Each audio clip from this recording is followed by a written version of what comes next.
MG9 news Telangana Venkatapuram మండల పరిధిలోని యాకన్నగూడెం గ్రామంలో కమ్యూనిటీ పోలీసింగ్ నిర్వహించడమైంది.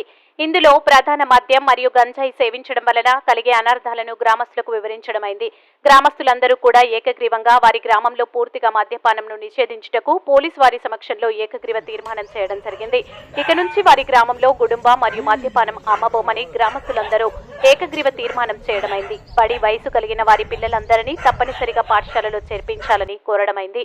అదేవిధంగా సరైన అర్హత ఉండి ప్రభుత్వ ఉద్యోగాలకు సన్నద్ధం కావాలి అనుకుంటున్న వారికి వెంకటాపురం పోలీసు వారి తరపున వారు ప్రభుత్వ ఉద్యోగం సంపాదించడంలో అన్ని విధాల సహకరిస్తామని వారికి తెలియపరచడమైనది.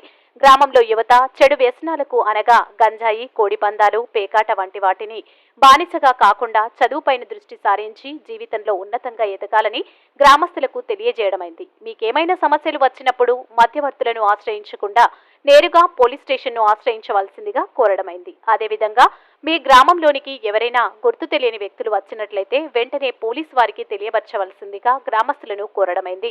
త్వరలో జరగబోయే పార్లమెంట్ ఎన్నికలు సజావుగా సాగేందుకు అందరూ సహకరించవలసిందిగా, అదేవిధంగా నిషేధిత మావోయిస్టు పార్టీకి ఎవరైనా ఏ విధంగా సహకరించినా వారిపైన చట్టరీత్యా చర్యలు తీసుకోబడును అని గ్రామస్తులు కోరడమైంది. ఆ తర్వాత తిప్పాపురం గ్రామ పంచాయతీ పరిధిలోని పాఠశాలను సందర్శించి విద్యార్థులకు చదువు యొక్క ప్రాముఖ్యత గురించి వివరించడమైనది. MG9 టీవీ న్యూస్ ఛానల్తో ములుగు జిల్లా ఇన్ఛార్జ్ ముస్తఫా.